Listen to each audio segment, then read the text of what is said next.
Rieccoci insieme, cari telespettatori. Parliamo di criminalità organizzata, penetrata, radicata anche nel nostro territorio, nel Veneto. Ci sono i vari filoni in cui si è sviluppata, in cui si sta arricchendo. Non parliamo al passato magari, purtroppo al presente. E se non si fa qualcosa, purtroppo anche al futuro. Parliamo di ecomafie, di mafie legate alla gestione dei rifiuti, per semplicizzare al massimo. Questo è un filone estremamente interessante per chi le gestisce e porta grandissime ricchezze, con delle conseguenze però devastanti per il nostro territorio, per la salute anche dei cittadini. Parliamo di trasformazione dei rifiuti anche pericolosi, di terre dei fuochi che potrebbero in qualche modo innescarsi anche nel nostro territorio. Abbiamo visto con quali conseguenze di carattere ambientale e salutare per naturalmente la popolazione. Parliamo di traffici illeciti di una portata incredibile. Ma come sono arrivati nel nostro territorio? Perché si dice che esistono, ci sono state moltissime inchieste, ci sono state anche delle considerazioni molto importanti fatte da politici e non soltanto. Insomma, c'è tanto da dire, non riusciremo ad indagare a fondo completamente perché ovviamente ci sono tante indagini anche in corso, però importante è sapere che quei dati sono eclatanti e sono dei numeri anche in aumento. Pensate soltanto che ci sono 200.000 tonnellate di rifiuti contenenti sostanze pericolose che sono stati stoccati a Cava Campagnola in comuni di paese, trasportati con 10.000 camion. C'è stata la discarica abusiva di Fossalta di Piave, sempre in Veneto, in un capannone abbandonato. Insomma, ci sono altre zone a rischio. I nostri esperti, ognuno per il proprio ambito, ci aiuteranno ad indagare in questo settore. E allora, Salvatore Livorno, segretario della UIL, attualmente ben arrivato qui con noi, Grazie. Già segretario CGIL, e ha scritto un libro molto interessante, ma è dal 2009 che naviga nei rifiuti in qualche modo. Navigando nei rifiuti, occupandosi di lavoratori addetti a questo settore, ha colto degli aspetti molto interessanti, preoccupanti, di cui si vuole fare anche portavoce. Ben arrivato qui con noi. Grazie di essere qui. Grazie a voi per l'invito. Poi abbiamo il piacere di avere Manlio D'Agostino Panebianco, che è consulente commissione parlamentare d'inchiesta su attività illecite connesse al ciclo dei rifiuti e su illeciti ambientali a esse correlati. E questo, se non erro, è un incarico recente, sì, è vero, dottore? recentissimo. Recentissimo. E quindi ci fa capire anche l'importanza di quest'ambito. Però è professore di strategie internazionali per lo sviluppo economico, criminalità economica e crimini informatici, e poi ancora presidente della commissione etica AIRP, segretario generale dell'UCID, Unione Cristiana Imprenditori e Dirigenti, membro del Comitato Tecnico Studi di Ricerche sull'Intelligence Economica e Security Management Università degli Studi di Roma. È stato docente e relatore in materia di intelligence finanziaria presso il Consiglio Superiore della Magistratura, e poi ancora economista, afferente membro del Comitato Scientifico Centro di Ricerca Università degli Studi di Milano Bicocca. E ancora tanti altri ruoli che non menziono ulteriormente perché sennò non finiamo più. Però non necessari. No, ma sono necessari secondo me, non tanto per paventare competenze eccetera, quanto per far capire ai nostri telespettatori che stiamo parlando con persone che hanno una competenza sul campo e maturata con delle ricerche molto approfondite sul settore. E quindi ne parliamo con serietà, non tanto per fare e non per riempirci la bocca. Poi avremo un collegamento telefonico, speriamo di riuscire ad averlo, ma lo vedremo un po' più avanti. Intanto, per incominciare, io chiedo alla regia se mettiamo in onda il nostro primo contributo e vediamolo insieme, un'intervista. Luca Ramaci, consigliere di Cassazione e per molti anni attivo come magistrato in Veneto. Cosa ha visto nei suoi anni veneti dal punto di vista degli illeciti ambientali?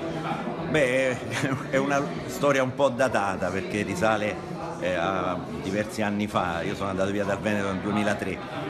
Certamente non una bella situazione, che poi ho trovato ovviamente in altre parti d'Italia. Ho lavorato a Belluno e Venezia, sicuramente la parte più critica è stata quella di Venezia, dove ci sono state una serie di inchieste che hanno evidenziato problemi ambientali che peraltro sono noti, soprattutto quelli dovuti all'inquinamento della laguna. Con questa premessa del dottor Ramacci ci porta subito a lei, Salvatore Livorno, dopo ovviamente do la parola anche a lei, dottore. Non sono belle cose, già da tanto tempo se ne hanno conoscenza e sono in qualche modo lievitate. Che cosa ha riscontrato nel suo lavoro, nel suo operare sul campo, che poi ha riportato anche nel libro? Bene, Tanto per intanto, ricominciare, dopo andremo avanti, certo, tanto tempo ne abbiamo. Certo, intanto la mia esperienza è un'esperienza che parte dai lavoratori, perché io sono un sindacalista, cerco di fare il sindacalista e mi considero un sindacalista da marciapiede, da strada. Quindi io non sono un esperto di rifiuti. E che a un certo No, lei punto, sul campo si è fatta a un certo l'esperienza. punto nella mia esperienza sindacale ho cominciato a seguire quei lavoratori che partono di notte col buio e che si occupano della raccolta dei rifiuti. E quindi personalmente ho fatto un viaggio a ritroso, partendo dal sacchetto, dal bidone che viene raccolto dall'operaio, quel bidone finisce su un camion, quel camion poi va su un impianto di conferimento, che può essere una discarica, un impianto di compostaggio, un termovalorizzatore, un inceneritore. E quindi io, facendo questa filiera, questo percorso a ritroso, sono entrato in un mondo che non immaginavo potesse essere di queste dimensioni. Perché quello che molti non sanno, magari si legge e a volte non siamo così attenti, è che nei rifiuti girano veramente una montagna di soldi. E naturalmente dove ci sono tanti soldi ci sono tanti interessi e tanti appetiti che ruotano su questo enorme affare. Tra l'altro io questa esperienza l'ho fatta da sindacalista meridionale, io sono di origine campana. Della zona di Terra dei Fuochi, Certo, tra l'altro, ironia della sorte. Io No? sono originario di Pomigliano d'Arco, Pomigliano d'Arco purtroppo rientra in quell'area geografica tra quei territori che sono censiti come Terra dei Fuochi. Mi ricordo che mio nonno aveva dei campi lungo una cava dove veniva estratto il basolato, che era la pietra lavica vesuviana, che veniva adoperata per lastricare le strade. Dismesse quelle cave, sono rimaste per molti anni abbandonate. Da ragazzini noi andavamo a giocare a Sandokan, no, ai pirati, perché io sono stato un bambino negli anni 70 e quindi si andava giù in questa cava dove c'era uno stagno e giocavamo tra le canne a fare i pirati, come dire, seguendo un po' le orme di Salgari. Qualche anno dopo, un po' di anni dopo, quella cava è stata riempita di rifiuti e poi sopra ci hanno fatto un parcheggio, con tutti gli annessi e connessi che questo comporta. Sviluppando la mia vita in Veneto, ho fatto per tanti anni sindacalista, a un certo punto sono entrato in questo mondo e onestamente non immaginavo cosa avrei potuto trovare in questo mondo. No? Intanto una condizione di lavoratori spesso di sfruttamento, anche grave, penso a tutta la filiera poi degli appalti, dei subappalti, delle cooperative che ruotano attorno a questo enorme business dei rifiuti. Poi da lì, seguendo, ripeto, questo percorso a ritroso, mi sono imbattuto in delle realtà veramente inimmaginabili, trovandoci ad avere a che fare con un settore dove sostanzialmente si fornisce un servizio pubblico, perché i rifiuti li produciamo noi, ne produciamo sicuramente troppi, perché produciamo tanti rifiuti inutili. Io ogni volta mi scandalizzo per il fatto che se devo comprare un oggettino piccolo così, poi compro una quantità enorme di imballaggio, di carta, benissimo, di plastica, di polistirolo. Sembra quasi fatto apposta, che poi, esattamente, che poi va smaltita, cioè, con tutti gli annessi e connessi, poi abbiamo gli oceani invasi dalle plastiche e via così. No? Quindi è un modello che volutamente produce una quantità di rifiuti inutili. E poi tutta la filiera che ruota attorno ai rifiuti ha una mole di affare veramente impressionante. Ed è ovvio che, come dire, il diavolo si nasconde nei dettagli. Nelle pieghe, nelle maglie di questo mondo poi entrano interessi che sono veramente enormi.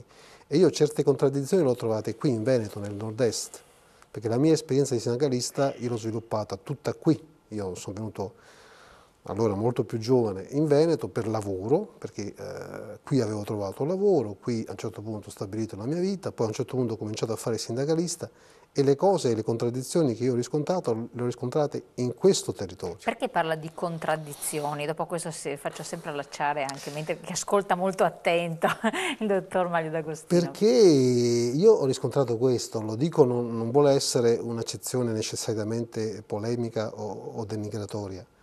Tra l'altro poi io devo ringraziare l'editore di questo libro, che è un editore tra l'altro siciliano, il coautore che è di origini venete perché si chiama Gianluca Zanella ed è discendente di quei veneti che andarono a bonificare le paludi pontine, e in modo particolare l'autore della prefazione che si chiama Alberto Piero Bon, che è un veneto, originario di Cittadella, che è considerato uno degli esperti maggiori in Italia su questo tema e che tra l'altro attualmente è assessore presso la Regione Sicilia.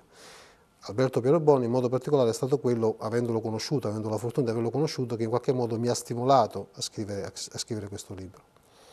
Quali sono le contraddizioni più grandi che io ho riscontrato? Uso un esempio banale per farmi comprendere. Da meridionale, ragionando da meridionale, io sono cresciuto in un ambiente, in un contesto dove le differenze erano chiare. Cioè io sapevo perfettamente, come si dice dalle mie parti, chi è buono e chi è cattivo. Noi diremmo in dialetto napoletano o malamente, no? Cioè il cattivo. Dalle mie parti tutte le differenze erano più nette, più chiare. Qui in Veneto io ho trovato, e nel nord-est in generale, una grande area grigia dove le differenze sono molto più sottili e molto più soffuse, dove tante cose sembrano perfettamente legali e perfettamente a norma, ma se in realtà si va a scavare un po', si trova che in realtà dietro, come dire, un po' una patina, se posso usare un termine, da sepolcri imbiancati, poi scopriamo tante cose che così immacolate non sono, anzi. Dopo leggiamo, io queste cose le ho lette da lettore e sono ammirato e onorato di essere vostro ospite e di essere in presenza di un vero esperto, a differenza del sottoscritto, di questi fenomeni, no? Però io ho riscontrato questo, dalle mie parti tutti hanno fatto quello che hanno voluto col piano regolatore, senza piano regolatore. Qui ognuno ha fatto quello che ha voluto col piano regolatore, cioè tutto è stato fatto in apparente rispetto delle norme, ma in realtà non è così. Dopo certo ci sono gli interessi criminali, infiltrazioni mafiose, i grandi interessi economici che ruotano attorno ai rifiuti e che sono il grande miele che attira certe presenze negative. Ma hanno trovato terreno fertile perché qui hanno trovato, a mio avviso, un humus, un contesto favorevole e pronto ad accogliere certi interessi, perché ci sono tanti comportamenti e atteggiamenti che sono illegali o comunque non consoni, che non vengono percepiti come tali. Penso che se c'è una regione che è stata devastata dal punto di vista ambientale è il Veneto. Basti pensare alla cementificazione selvaggia che è avvenuta per decenni, a un certo tipo di modello di sviluppo che ha consumato anche il territorio. Questa regione che aveva il magistrato alle acque, che con i veneziani ha fatto le bonifiche e quindi ha bonificato aree che erano sommerse, oggi nel nord-est, in Veneto, se piove a dirotto per una settimana ci sono intere aree che vanno sott'acqua. Zone industriali fatte a confine con altre zone industriali, interessi economici enormi, e i rifiuti sono un business formidabile. E da questo punto di vista, una volta avendo saturato, ad esempio, la mia Campania, una volta Felix, e oggi un po' meno, è ovvio che poi certi interessi si sono spostati altrove. Ecco, qui in Veneto noi abbiamo ormai la prova provata di questo. Io l'ho vissuto nella mia esperienza, ma ci sono innumerevoli riscontri di ciò. E qui abbiamo ad esempio anche impianti importanti dove vengono trattati, smaltiti, eccetera, eccetera, rifiuti che provengono anche da altre regioni d'Italia, ad esempio. Ci sono quindi interessi molto forti che fanno sì che in questo contesto particolare, quali sono i rifiuti, un servizio pubblico essenziale, perché i rifiuti li produciamo tutti quanti noi e dovremmo produrne sicuramente meno, affinché un servizio pubblico essenziale in realtà sia diventato un affare per pochi. Per pochi. Non c'è da che essere contenti. Dopo andremo un po' oltre. Io voglio appunto soffermarmi, perché questi sono dati testuali, ricavati sul campo, ed è anche molto bello questo, perché non è che stiamo parlando di grandi ricostruzioni teoriche, ma di realtà cruda. Sull'aspetto della percezione del problema e sulla sottovalutazione sono perfettamente d'accordo anch'io, e credo che sia un problema che non riguardi solo il nord-est, non riguarda solo il Veneto, ma riguarda molto probabilmente tutte le regioni d'Italia e anche altri paesi. Però da altre parti, trovo questo, cioè c'è la visione, per carità, però è vero che la mafia è violenta, no? Si è radicata, si presenta in modo molto netto. Qui invece, come anche accennava il segretario, è diverso, cioè più soft, perché cerca di facilitare la vita agli imprenditori che ci cascano, creare business, cioè parla il linguaggio degli imprenditori, io o no? Partirei da un presupposto un po' diverso. C'è una sottovalutazione diffusa, perché si percepisce forse meno la necessità di una sostenibilità, è un termine che poi viene poco ben compreso. Ha già detto più volte la necessità di produrre meno rifiuti. Produrre meno rifiuti non è solo una questione pratica, è una questione di cultura, cioè saper scegliere, saper comportarsi in un certo modo significa seminare per un futuro migliore, quello che noi dobbiamo lasciare ai nostri figli e chi verrà dopo. Quindi l'aspetto culturale è sicuramente fondamentale. Il rifiuto di per sé può essere una grande opportunità, è un grande problema, è una grande risorsa, è una grande minaccia. Bisogna capire però questi 4 elementi come si vanno a comporre. Perché dal punto di vista imprenditoriale il rifiuto è un costo e quindi l'ottimizzazione non dello scarto ma della capacità di riutilizzare, quindi una grande propensione a riutilizzare e non a buttare, significa ottenere una grande risorsa. E questa ad esempio è una delle grandi attività che sta promuovendo Confindustria a livello nazionale, di tentare di rinnescare dei processi positivi sul rifiuto, quindi non considerarlo come uno scarto ma una materia prima seconda, cioè la capacità di riprenderlo e di riutilizzarlo. C'è un fenomeno che oggi è oggettivamente problematico: le aziende per ridurre i costi stanno accumulando e accatastando all'interno dei capannoni grandi quantità di rifiuti. Da qui nasce il problema. Cosa ce ne facciamo? Allora, chi risolve il problema? Esatto, infatti risoluzione, ma bisogna analizzare un attimino anche la dinamica che porta poi a queste circostanze e a questa situazione. Allora, se l'organizzazione criminale, poi potremmo anche scendere in un grado di dettaglio diverso, se l'organizzazione criminale si propone con costi notevolmente inferiori, con soluzioni molto più efficaci e con una capacità di risolvere il problema, allora lì nasce il legame. Io non credo però, questo lo dico con grande franchezza, che ci sia la malafede dell'imprenditore. C'è l'ingenuità e la sottovalutazione del problema. Manca un grande processo di sensibilizzazione, di far capire che se c'è un costo minimo per la gestione del rifiuto non si può andare al di sotto. Poi è anche vero che ci sono delle dinamiche correlate, quindi una serie di reati che sono direttamente correlati, che si chiamano ad esempio corruzione, perché determinate dinamiche nel pubblico servizio e di conseguenza nella gestione del rifiuto non possono essere messe in atto se non c'è l'accordo con chi nella pubblica amministrazione favorisce e acconsente. Anche lì però io distinguerei chi lo fa in malafede e quindi acquisisce anche un profitto diretto o indiretto e chi invece lo fa molto ingenuamente e che non giustifica, attenzione, però è una posizione molto diversa. Cioè dobbiamo cercare anche di non creare un eccessivo allarmismo, ma di essere consapevoli del problema.